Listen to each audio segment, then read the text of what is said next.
הזדמנות ענקית לבנות בישראל עוד בית, בטח בתקופה כזו מורכבת. אני חושב שקודם כל אנחנו צריכים להודות לדיירים שנתנו לנו את האפשרות, לשותפים שלנו, משפחת שטרית שחיברה אותנו לפרויקט, ויחד אנחנו בונים פה את הבית שלכם.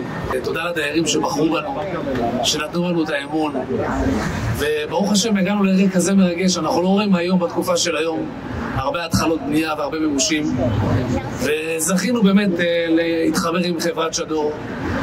אנחנו עושים את זה ממש פה אפשר לראות, כמו שאתם רואים, הכל זה בבית מרקחת, בצורה מקצועית. אני מאחלת לכם הדיירים שיהיה לכם המשך תהליך טוב, אתם בידיים כל כך טובות, ושיהיה לכולנו בהצלחה. אני מאמין שהבניין הזה יהיה אחד היפים כאן שיבנו באזור הזה.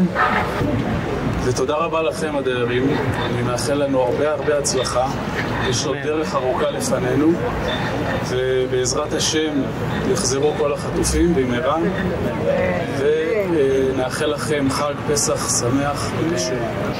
משנת 77 ועד היום, נדמה לי שזה 48 שנים, אנחנו גרים בבניין בכיף. שיהיה לנו בית ראוי, נהדר וכיף לגור בו.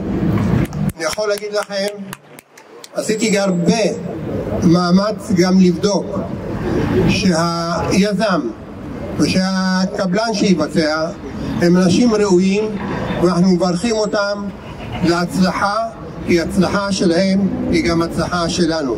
שיהיה לכולנו חג פסח כשר ושמח, ובעזרת השם נחזור לגור כשכנים טובים בעזרת הקבלן והיזם.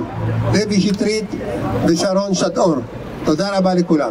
אני רואה את השינוי שנעשה בעיר, זה בסופו של דבר הסיפוק שלנו מהעבודה.